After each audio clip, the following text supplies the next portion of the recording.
여러분 안녕하십니까? 사주 장명가 장세진입니다. 의식주는 인간이 살아가는 데 있어 기본적인 생존 요소입니다. 먹고 입고 살아가는 집에 대한 생존 요소는 오래전부터 인간에게 필수적이었습니다. 생존을 넘어서 인간의 기본 욕구라 해서 학자별로 약간 다른 주장을 하지만 대체적으로 식욕, 성욕, 재물욕, 수면욕, 명예욕을 들 수 있습니다. 무엇이든 과하면 탈인데요. 성욕 또한 지나치게 강해서 조절이 안 되면 문제가 되는 사주가 따로 있습니다. 오늘 영상은 여성의 바람기와 성욕에 대해서 말씀드리겠습니다. 본 채널 구독자가 아니신 분들은 구독, 좋아요, 알림까지 설정해 주십시오. 더 알찬 영상으로 보답하겠습니다. 식욕 면에서 보면 식욕은 먹는 것이니까 나를 생해주는 인성이 되는데요. 그 중에서 정의는 생존을 위한 밥과 같은 식사, 편의는 기호식품이나 간식을 들 수 있습니다. 성욕은 감정이 있으니 식상으로 보는데요. 식신을 정신적인 순수한 사랑이라고 본다면 상관은 육체적인 사랑을 의미합니다. 재물욕은 기본적으로 재성을 의미하는데요.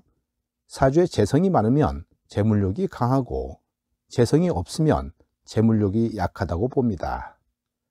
그러나 없으면 갈망하는 마음이 강하기 때문에 약하기는 하지만 바라는 것은 많습니다. 수면욕은 비겁을 말합니다. 비겁은 본능계로 나를 강하게 해주는 것인데요. 몸이 약할 때는 푹 자는 것이 좋습니다. 그런데 잠보들은 대체적으로 게으른데요.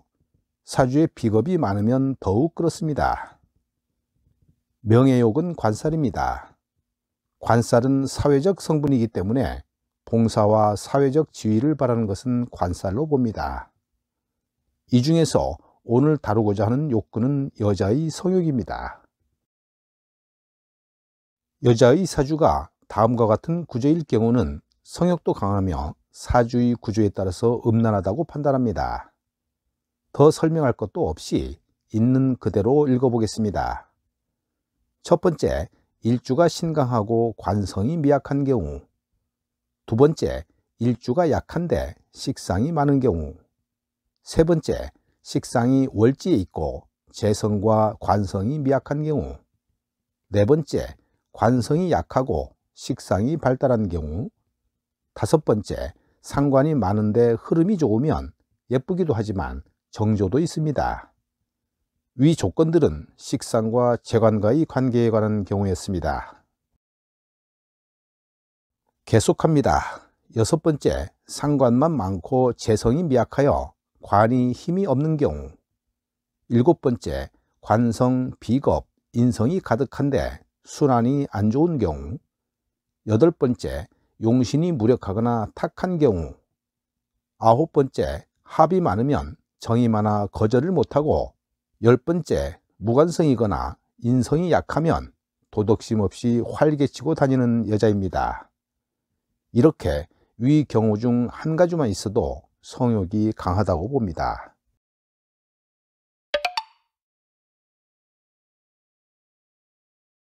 왼쪽 사주는 남편이 연간의 무토입니다. 그런데 이 무토가 막강한 목들에게 집단으로 맡고 있습니다. 이 무토는 연지의 신금에게도 힘을 빼앗기고 도대체 힘이 없네요. 그래서 죽어버렸습니다. 이 약한 남편이 사업이 될까요? 이 무토가 임수를 극해야 하는데요. 목이 막고 있으니 임수는 제멋대로입니다.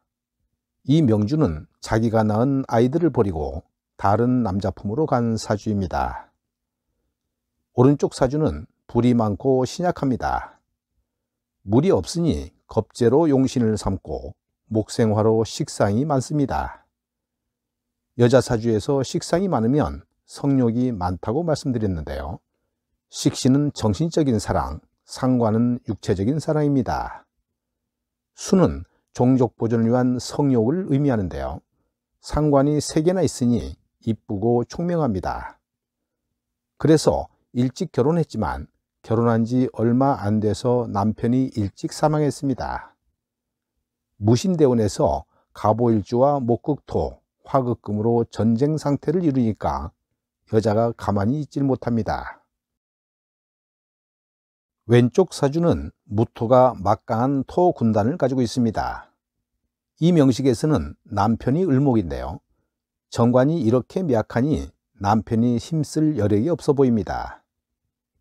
월간 을목이 뿌리를 내리려 해도 축토 속의 신금이 금극목으로 쳐버리니까 남편은 설 자리가 없습니다. 진토 속에도 을목이 있는데요. 진술충으로 박살이 납니다. 그래서 이 무토는 화의 지원을 받아서 외도를 하게 됩니다. 대운이 식상운인 토생금 금운이 되자 성욕이 발동하여 많은 스캔들이 이루어집니다.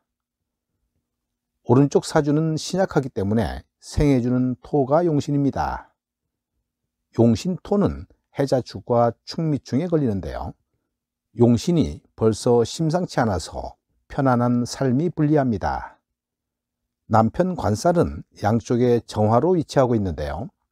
연관 정화는 개수에게 수국화를 맡고 있고 왼쪽 정화는 해자축 수에게 뿌리를 내리지 못하고 있습니다. 이렇게 남편이 붕 떠 있기 때문에 남편 역할이 부실하다고 봅니다. 이 사주도 식상이 많은데요. 식상은 성욕이라 했습니다. 남편이 역할을 못해서인지는 모르겠으나 명주는 화류계를 전전했다고 하는데요. 토 인성들이 제 역할을 못하기 때문에 도덕심도 약합니다. 왼쪽은 불감증 사주입니다. 식상이 성욕을 나타내고 식상이 적당한 것 같은데 왜 그럴까요? 시지의 해수 상관이 사해충을 하고 있고요. 막강한 월지가 토국수로 수를 때리고 있습니다. 연간의 개수도 금극목하느라 설기가 잘 되지 않고 상관이 있지만 제대로 순환이 되지 않으니까 이 사주는 불감증 사주입니다. 오른쪽은 신약사주이므로 용신은 일지의 유금입니다. 용신이 양쪽의 오화로부터 화극금으로 당하고 있네요. 유금이 개수를 생해줘야 하는데 자기 싸움하느라 정신이 없습니다. 일간 개수는 세 개의 무토와 합의되는데요. 이럴 경우는 순서대로 남편을 정합니다. 연간의 무토가 남편인데요. 이 무토는 뿌리가 없지만 월간의 두 번째 남자는 뿌리가 막강합니다. 그래서 목대운이 되자 월간과 시간의 무토는 지지의 화들이 힘을 받아서 목생화 화생태로 막강해집니다. 반면에 진짜 남편인 연간은 지지가 자수이기 때문에 수생목으로 강해진 목이 목국도로 쳐서 아웃되었습니다. 다정다감한 남편이었는데 목대운의 식상이 발달하면서 명주는 가출하여 자유로운 인생이 되었습니다. 왼쪽은 식상이 태왕한 사주입니다. 일간에 식신이 가까이 있고 상관은 멀리 있는데요. 이런 경우는 육체적인 사랑보다는 정신적인 사랑이 우선이라고 볼 수 있습니다. 그러나 정신적인 사랑도 사랑인지라 자기를 멋있게 보이려고 사치를 하게 되는데요. 남편은 연지인 멀리 구석진 곳에 해수로 존재합니다. 이렇게 멀리 있으면 나이 차이가 좀 있다고 보는데요.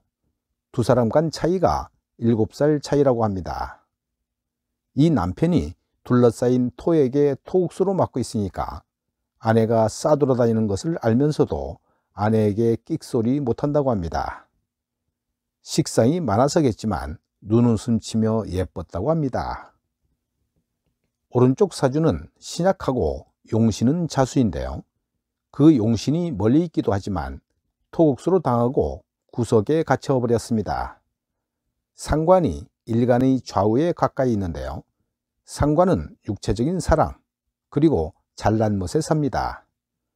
토가 지지에 쫙 깔렸고 그래서 돈돈하면서 살아갑니다. 인성은 멀리 있고 관성은 숨어 있으니까 도덕심은 없고 돈만 있으면 된다는 생각으로 살아갑니다. 남편 관성이 일지 축토와 시지 술토 속에 숨어 있는데요. 을신충으로 힘을 못 쓰니까 돈 벌어다 주는 기계에 불과합니다. 오늘 영상은 여기까지 하겠습니다. 여러분 감사합니다.